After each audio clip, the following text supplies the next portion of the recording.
back to my film and TV channel. You're all staying safe and well. We've got a mystery drama television series to look at today, created by Paul William Davis for Netflix. Yes, so you can catch up this on Netflix. Check your territories if you've got Netflix or other streaming sites. We're going to look at something called The Residence. Yes, 8 episodes, a minimum of 50 minutes, some are 54, 55. The last episode's over an hour, about an hour and 10 or 15 minutes. So, yes, a bit of a slog, I'll tell you that now, this one. Tagline for this one: 132 rooms, 157 suspects, one dead body. Yes, and I've added a little bit to that, and one long show it was. Inspired by The Residence Inside the Private World of the White House by Kate Anderson Brower. The series revolves around a fictional murder scandal involving the staff of the old White House. Yes, premiered on March the 20th, 2025 on Netflix. I managed to watch this over a couple of days, an afternoon, an evening, and a morning and an afternoon. Yes, it took a little while to get through this one. I'm doing this review on the 23rd of March 2025, so all comments are at that date. It's set in the upstairs, downstairs. I've watched that 3 or 4 times all the way through over the years. Great series. Upstairs, downstairs and backstairs of the White House. Cordelia Cupp, great name, an eccentric detective, arrives on the premises in order to solve a murder which happened during a state dinner. During the investigation, interpersonal conflicts between 157 personnel of the residence start to unfold. Yes, it literally feels like we get to see all 157 and listen and hear from all 157 in this. And it's got an Australian theme to it as well. So we can get Kylie Minogue and supposedly Hugh Jackman, although we only see the back of him. So I'm not too sure on that one.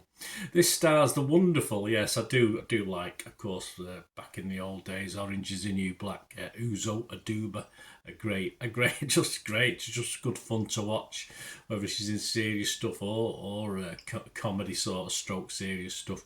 Giancarlo Esposito's in this, Suzanne Kelechi Watson, Jason Lee, Ken Marino, Edwina Finlay, Randall Park. I'm not going to read 157 off. Molly Griggs, Al Mitchell, Dan Perrault, Spencer Garrett, Bronson Pinchot, Isaiah Whitlock Jr., Mary Wiseman, and lots more. As I say, I think most of them get a speaking part at some stage.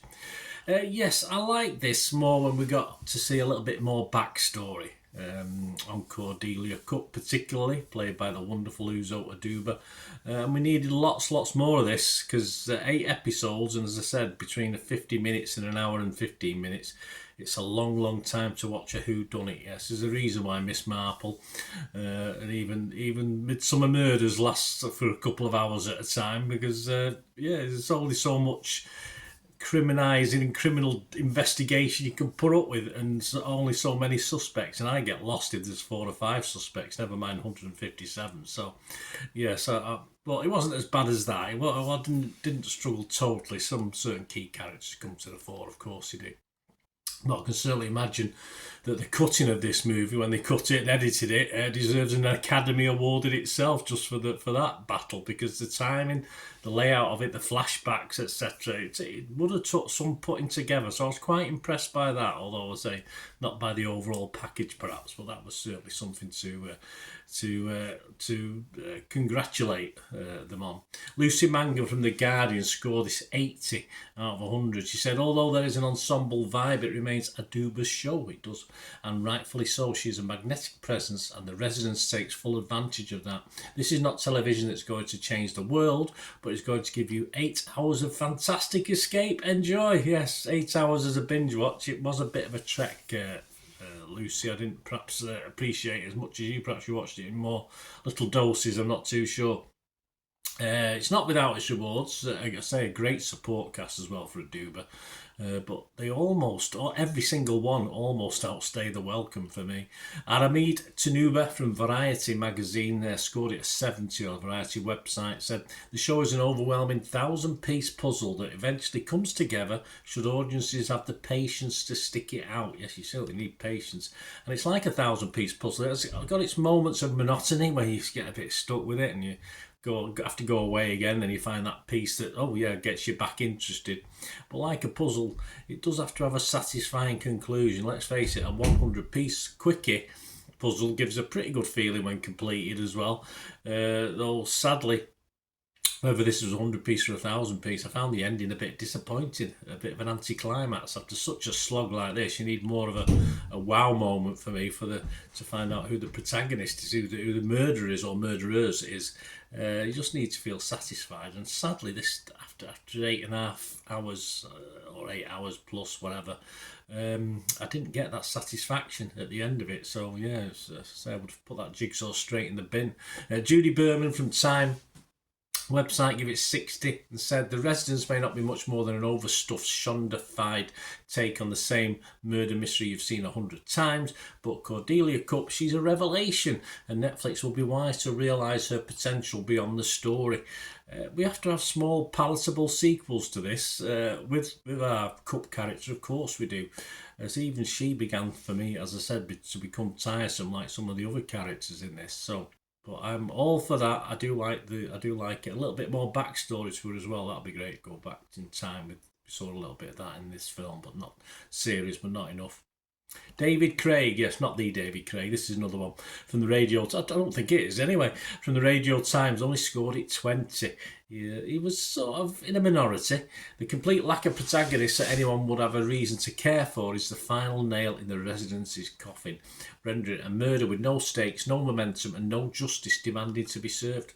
Yeah, it's a whodunit that really doesn't allow you to play detective that much either. So I like to do that. You like to think, oh, who could have done it, etc. There's just too much in it. Too many characters, just too many little subplots that we don't really know enough about to even care. As David said there, we don't really care about many of the characters in it, and it sort of dampens the fun. You want certain ones to get away with things or not get away with things. They just lack investment, the characters, apart from the lead. So when we do find out the killer or the killers, you're not really bothered that much as to who didn't do it and got away with it, etc., etc. You're not sort of happy or really convinced by it all in the end. It's just a little bit of a damp squib, which is disappointing. Overall, the scores are positive. I know I've been a bit negative. There is positivity. As I said, the lead obviously is one we can stick up for. The scores aren't too bad. Rotten Tomatoes, 6.7 out of 10. 32 Fresh with 7 rotten on Rotten Tomatoes. The consensus of the website, The Residence situates itself in the White House for a light-hearted murder mystery that won't tax the brain, but Uzo Aduba's eccentric sleuth brings a welcome level of sophistication to proceedings. Well, it won't tax the brain, but it will tax your endurance levels. Metacritic, their average 65 out of 100 based on 23 critics. 13 were positive, but a big bunch of mixed, 9, which is where I'm falling really on this one, and just 1 negative. Rotten Tomatoes users, Joe Public like it. No problem with Joe Public. Did they watch all 8? I don't know. I would certainly be more positive on this if I'd watched the first 2 or 3. So you've got to look at it and think perhaps they haven't done the full marathon, the full slog of it. So Rotten Tomatoes users 67% and Internet Movie Database over 2,500 scores and reviews as I'm doing this, and it's getting a 7.7 out of 10, which is excellent. I think that'll drop slightly, probably. I think it actually went up a little bit since I first looked at it a couple of days before I did this. So yeah, 7.7. Personally, I can't give it that sort of rating because of the criticisms I've already come up with and agreeing with some of the critique already mentioned from other people.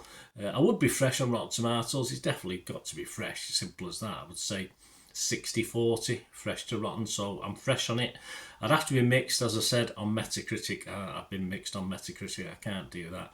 And I would like to recommend it because it's okay, but as I say, some people might just get bored with this. Some people might turn off, and Adubas might not be enough to keep them watching this if they don't like Aduba, for instance. It's not going to, that is, for me, is the main thing that kept me watching a lot. Well, the fact of doing a review kept me watching, but of course the character that Aduba played kept me watching as well because I enjoyed that element of it.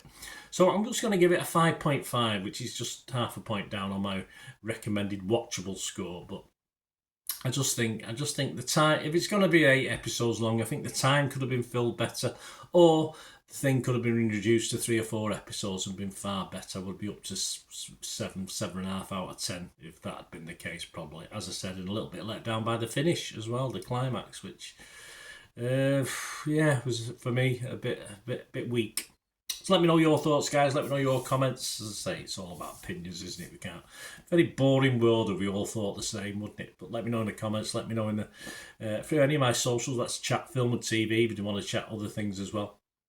And please, if you like what I try and do, I try and give a wide range of opinions, not just my own. You know, some people like that, some people don't. I've had criticism myself of, you know, you say what other people think, but I think I give a fair crack of what I think as well. But I just like a little bit of balance in a review, and that's how I do things. And if you like that and you like the way I do this, and of course I've got the football side as well, which people might like or not like.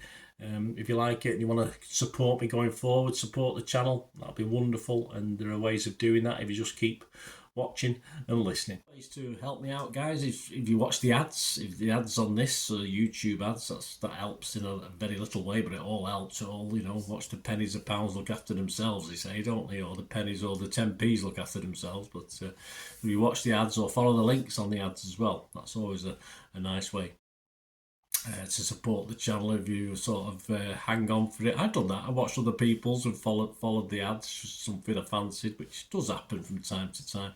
Of course, you can support me by pushing that subscribe button as mentioned earlier, and that's of course pressing the button so you know when these vlogs are coming out. And of course I'm always interested in your opinions, and of course if you can give us a like, that'd be wonderful as well. So thanks for watching, guys.